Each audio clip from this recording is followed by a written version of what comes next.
anyone in the world that hears the word skateboarding associates your name to it, which is like so rad. So to hear that you were worried about me is like, okay, cool. I'm actually doing something, and I've been doing something in skateboarding, but we've always all looked up to you. I've looked up to you, and I've seen what you've done for skateboarding, with skateboarding, what you're doing with your foundation, what you've continued to do with your foundation is incredible.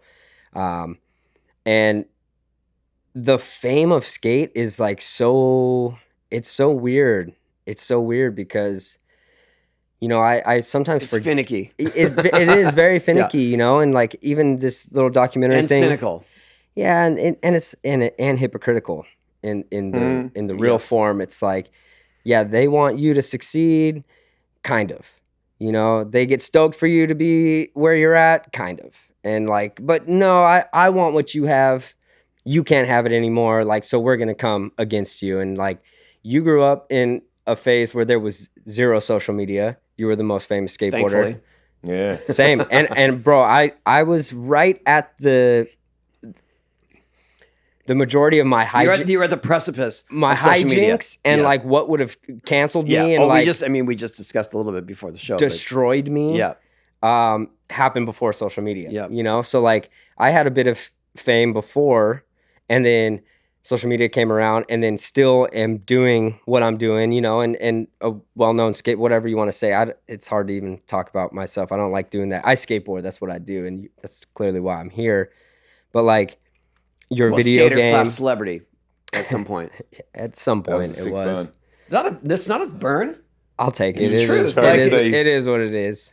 But it is what it I'm is. saying he was no, but Sorry, let's talk about that though. It was like a doc and your video part. So I did a video part. The main goal is to do a video part. Clearly that's important in skateboarding. It's important to me, and I haven't had one in a while, and I hadn't had a part sober. So I wanted to have full control over this part.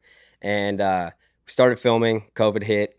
I had just got out of rehab and was like, okay, I'm focused now, like finally focused, and we're going to do this part. Started filming. I went for a trick. I tore my ACL. And I was like, all right, so we got probably a minute and a half, 2 minutes of footage in the bank. Tore my ACL, got the surgery. That took a year and 2 months to recover from.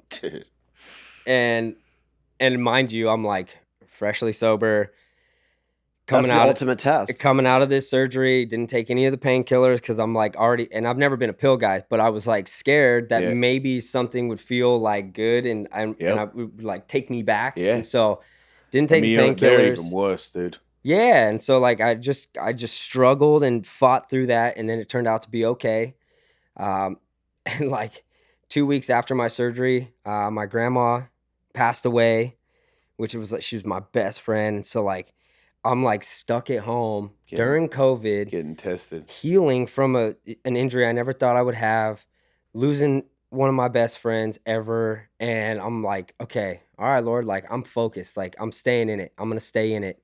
And I just like dove deep into program and into recovery on my knee. And I healed perfectly fine, and then started filming again. But why we did the documentary was because we had all that footage. We had the footage of the surgery. We had the footage of the fall. And it started kind of turning into something. And I didn't want to do a documentary because my life's nowhere near finished. Like my story, But that is an important chapter and journey, and sure can be.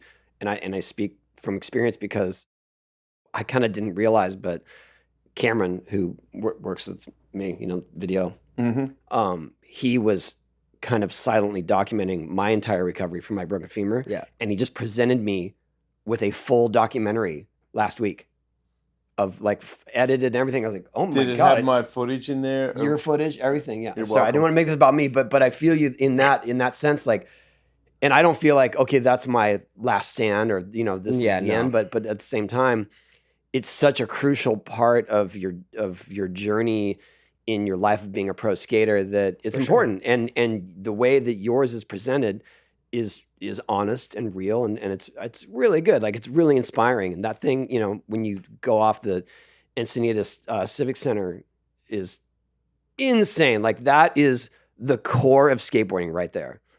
You know, risking it all for what? Yeah. For what? Because you had to roll away, man. That's it. Yeah, Yeah, and exactly. you got to take, like I know you skate, you're a skateboarder, you love it, but you're giving back in a way where not many people in this world can do that. Like you're inspiring people.